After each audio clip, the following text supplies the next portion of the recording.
అందరికీ నమస్కారం. మనకు తెలుసు 2 days అయింది అనుకుంటా. Exactly around 48 hours. ఈ 2 days, ఈ 48 hours లో జగన్మోహన్ రెడ్డి దాడి గురించి మనం విన్నాం. బౌన్సింగ్ స్టోన్ అన్నారు, ఇప్పుడు కాదంటున్నారు. గ్రనైట్ పలక అన్నారు, కాదంటున్నారు. ఎయిర్ గన్ అన్నారు, కాదంటున్నారు. మరి దెబ్బ ఎట్ట తగిలింది? జగన్మోహన్ రెడ్డి కన్నుకి ఎలా దెబ్బ తగిలింది అనేది ఒక పెద్ద మిస్టరీ.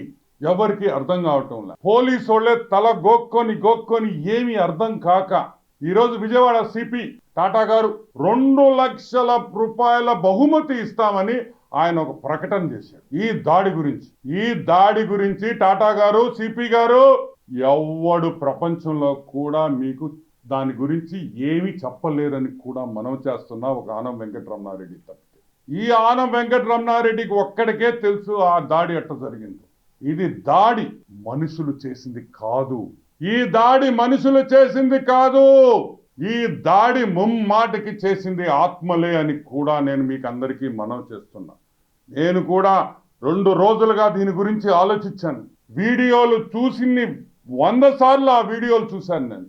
ఎక్కడ కూడా రాయి కానీ ఎలా దెబ్బ తగిలింది అనేది కూడా అర్థం కాదు.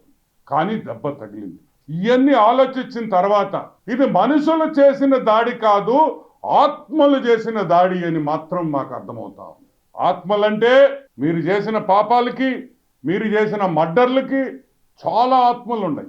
అందరు ఆత్మల గురించి నేను చెప్పుకుంటా పోతే లక్షల్లో చెప్పాల్సి వస్తుంది. కాబట్టి అందరు కాకుండా మీకు ఒక 4 ఆత్మల గురించి. వైఎస్ రాజశేఖర్ రెడ్డి, వైఎస్ వివేకానంద రెడ్డి ఘోరంగా హత్య చేసిన వ్యక్తి.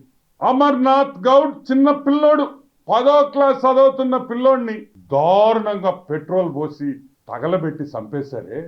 ఆత్మలన్నీ గమ్ముగా ఉంటాయి అనుకుంటున్నారా? ఆత్మలు దేవుడి దగ్గరికి పోవు, ఇక్కడే తిరుగుతా ఉంటాయి మీకోసం.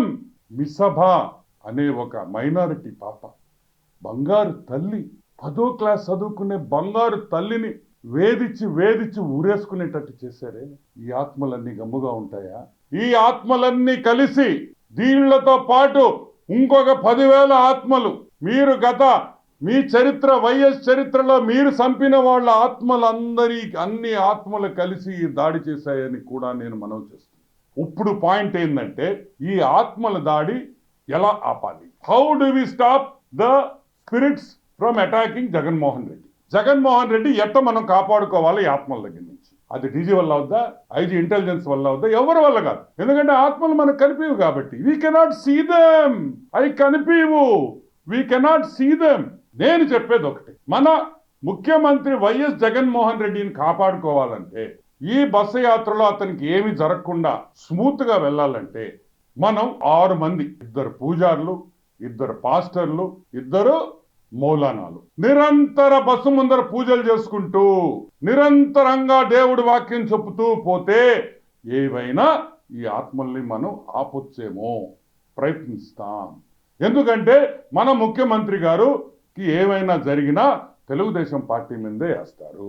ఆయనకి చీమ కొట్టినా మా తప్పే, ఎంటుకలు తెల్లంగా అయినా మా తప్పే, అన్ని మా తప్పే. కాబట్టి మేము ఈరోజు వైసీపీ నాయకుల్ని, అదే ఆ పోలీస్ ఇంటెలిజెన్స్ సెక్యూరిటీ వింగ్ లో ఉండే వాళ్ళకి అందరికీ ఇమీడియట్ గా రేపటి పొద్దున్నుంచే పూజలు మొదలు పెట్టండి. ఆత్మల్ని ఆపండి, దాడులు ఆపండి. మీరు 2 లక్షల రూపాయలు అనవసరంగా ప్రకటన ఇచ్చారు. మీరు 2 లక్షలు, నాకు ఆత్మల పేర్లు తెలుసు కానీ నేను చూపిలేను కాబట్టి ఆ 2 లక్షలు కూడా నాకు వద్దు. సో వెంటనే పూజలు మొదలు పెట్టాలని మనస్ఫూర్తిగా తెలుగుదేశం పార్టీ తరఫున కోరుకుంటూ, ఆత్మలకి మేమేం తప్పు చేయలేదు, ఆత్మల్లారా మేమేమి తప్పు చేయలేదు, తెలుగుదేశం పార్టీ మీకు ఏమి తప్పు చేయలేదు. ఈ 13వ తేదీ వరకు, ఎలక్షన్ అయ్యే వరకు మీరు అతన్ని వదిలేయండి. 14వ తేదీ తర్వాత మీ ఇష్టం అని ఆ ఆత్మలందరినీ వేడుకుంటున్నాం.